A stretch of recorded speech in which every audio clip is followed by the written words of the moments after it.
Hey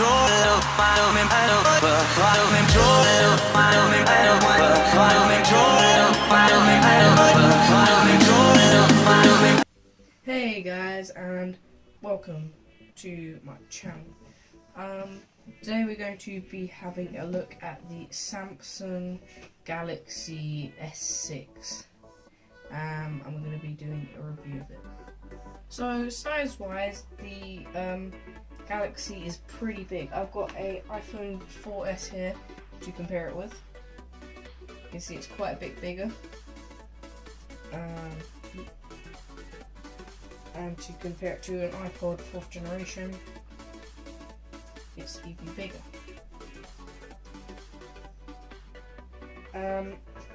It's quite large, and it has a large camera on the backhand side, and it also has two volume buttons on the side here.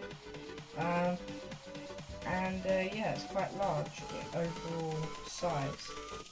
Right, so the overall, this is the non-edge version. You can buy this in the edge version where the edge of the screen is curved, which is, you know, it feels nicer, but it's not very useful feature. So I went for the non-edge version, so it's just the regular S6. So the screen on this is a Super AMOLED. It's a 1440 by, let me just check, 2560 pixels with a 577 pixel per inch. It's running Android Lollipop, which is upgradable from 5.02 to 5.11. It hasn't got a memory card slot. It's got a 16 megapixel camera, which, to be honest, is quite a shoddy camera, if I'm honest. My Z1 has a better camera, but obviously Sony are renowned for their cameras. But for a flagship device, I would expect that it would have a better camera. I've not tested it outside as of such, but I've tested it in a few environments. You know, rainy day. I haven't had the chance to have a sunny day because of the weather in England. But it's really, it's not a great camera at all. I know this is not it's meant for, but it'd be great if they could improve upon this.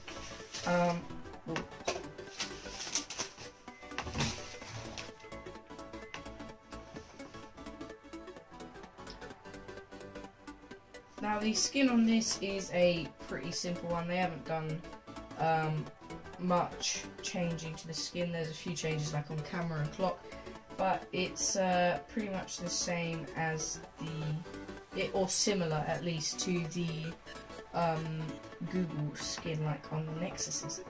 And it's snappy. It doesn't take ages to load, so like let's load of contacts, comes up instantly. Multitasking is pretty good, and it's quite snappy overall. And this is because of its processor, which is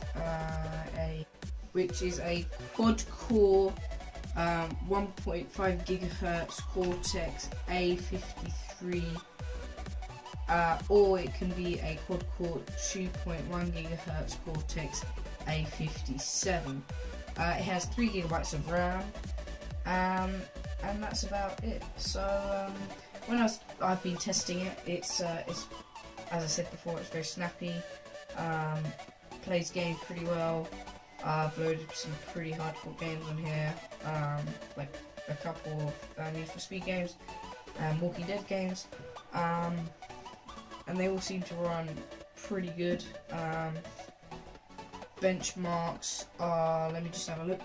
So in Basemark OS 2, it got a 1663, and on Basemark X it got 2200 22,000, sorry, 762.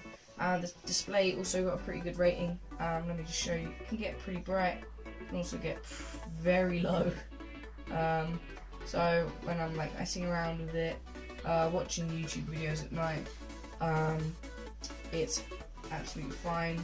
It's got all the basic things like NFC, which is standard nowadays on flagship phones, Bluetooth, Wi-Fi, it's got LTE connection or 4G depending on where you're from, and that's about it. It has a Smart Switch app which lets you connect to your iCloud account if you're from Apple, or you can use NFC if you've got a recent phone, and you can just touch them on the back and transfer all your stuff instantly, which I think is pretty cool. So that wraps it up for this video. That's been a review of the Galaxy S6 non-edge regular version. But yeah, I think it's a pretty good phone. It's absolutely fantastic for just, standard playing games, watching YouTube videos. It's got a great display. I think it can run videos at 4K. The sound, it's not too bad, but it could be improved on. Unfortunately, it doesn't have the USB Type-C connector, which I was pretty bummed about when I found out, but micro USB is still cool, right? Right. Yeah. Front-facing camera as well as the back-facing camera, they're not great, but they get the job done. It's got notification lights here and here. It's pretty standard stuff for an Android device. Flashes, flash on it is pretty good as well. But yeah, that pretty much wraps it up for the video. Give the video a like if you liked it, give it a dislike if you disliked it. Subscribe for more content like this and similar. And yeah, so also my next review will be of the 4S, and I'll see if it's obsolete, and see how far the technology has come, and I'll be comparing this. I'll do a comparison video between this and the iPod Touch 4th generation. So it's the 4s versing each other, and we'll see how that goes. Yeah, computer setup time lapse will be here tomorrow, or depending on where you watch this. I'll also be uploading a music mix with this. Tell me guys if you like that. But yeah, so I'll see you guys later.